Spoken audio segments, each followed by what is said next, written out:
everyone, welcome back to my Earth Friendly Kitchen. I'm Maria, and today I am going to be making a vegetable broth from from scratch. So basically when I make recipes or when I cook, I have a discard bag that I use to collect the scraps, if you will. I do like onion peels, garlic peels, ends of celery, anything that you would think would go into some kind of vegetable broth. I put in the scrap and I put it in the freezer. And when the bag gets full, I make a broth out of it. And so I was about to start a recipe for another video, which hopefully you'll take a look at. And I realized my bag is super full. So I'm going to go ahead and just make this stock now and show you what I do to make this bag of essentially waste into something delicious. So you really just need a pot, one big pot. I empty everything out into the bowl or into the pot when it comes out. Try not to overflow it. This is a pretty even bag to my pot, which is why I love it so much. And it's reusable when I wash it out. So once I have the waste in there, you can see it's pretty much almost to the top. And I'm just going to add some spices. So this is going to have its own flavor, right? There's onions, there's garlic, there's mushrooms, there's celery, there's broccoli stems, there's, I don't even know what else is in here. Green onions, red onions, different varieties of things. And they're all in here and it's all the scraps. So I'm talking the butts of broccoli, you know, the ends of an onion cut, like I said, celery. So they're all in here, but it's still going to need some seasoning, right? You're still going to need to season it. So one of the things that I don't typically have in here is like herb stems and things like that. So I'm just I have some fresh thyme that I have. I'm just going to throw that in there. No problem using fresh with old when it comes to things like this. And then I'm going to add some spices.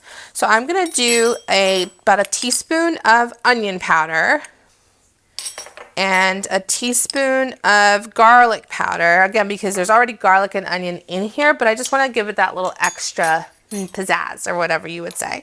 I'm also going to do a tablespoon of parsley.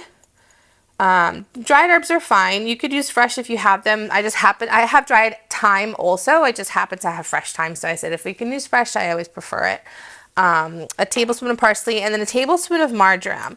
I like marjoram because it gives a really robust earthy flavor to broth. It's in the same family as oregano, so if you don't have marjoram in your pantry, you can just use oregano and it'll be the same thing.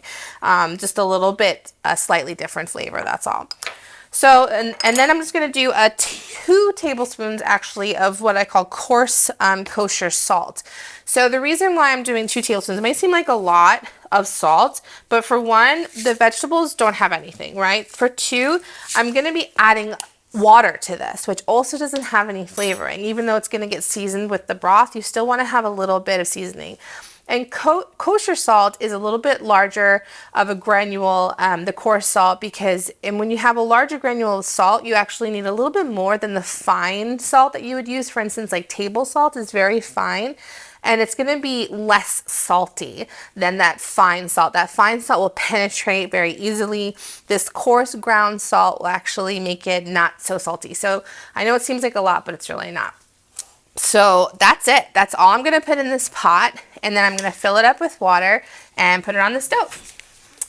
So as I'm coming over here, I'm just going to fill it up with enough water to cover everything, to cover the vegetables. And they'll start to, because they'll produce their own water as well because they've been frozen. And so you'll actually get a little bit of extra water anyways from that.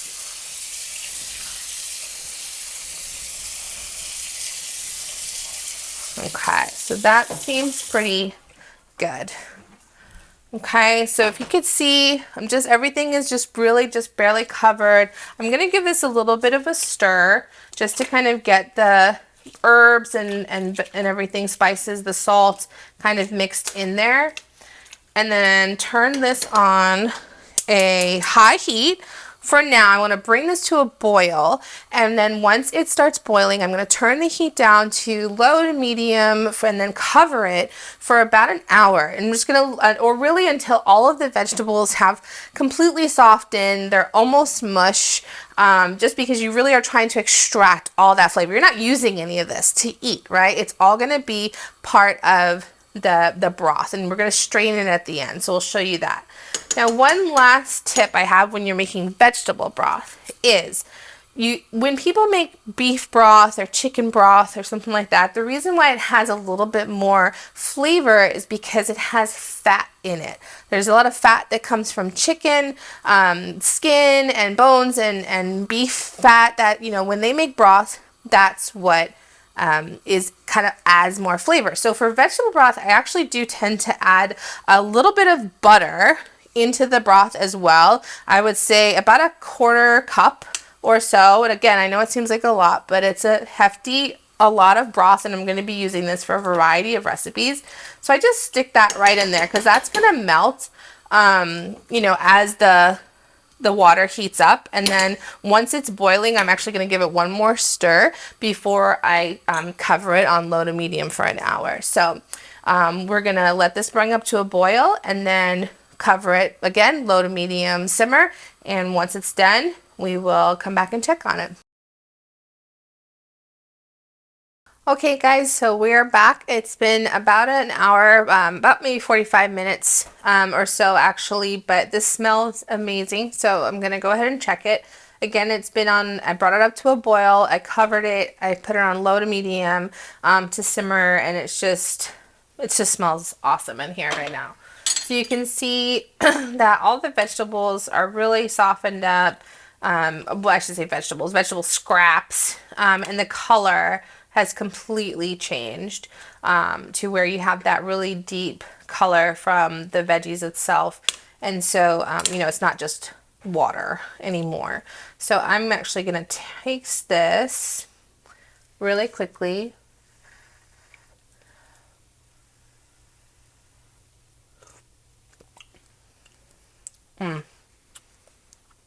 Perfect.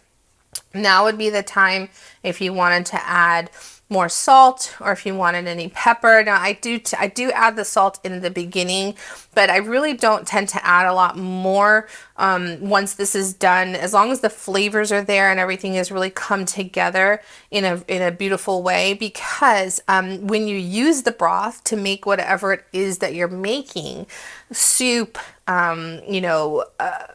reductions of some kind, bases to whatever it is that you're doing, you're going to be adding more seasoning to those things. This is just going to be your base. So I do tend to just kind of cut it off. So this is done. I hope it's done for you as well. And again, this is just one really beautiful way that you can turn your food waste, things that would typically go either in the composter, or if you don't have a composter, in your garbage can, that make your can smelly. It increases your trash bill, perhaps, but this lowers costs across the board, and it actually gives you something delicious. And this will actually, you can freeze this, you can can this, you can do whatever you want to help preserve it for the future, that you can use for weeks or months to come. For more tips and tricks and recipes like this to use your sustainable food hacks in your kitchen, like the video and subscribe to my channel. Thanks. We'll see you guys later.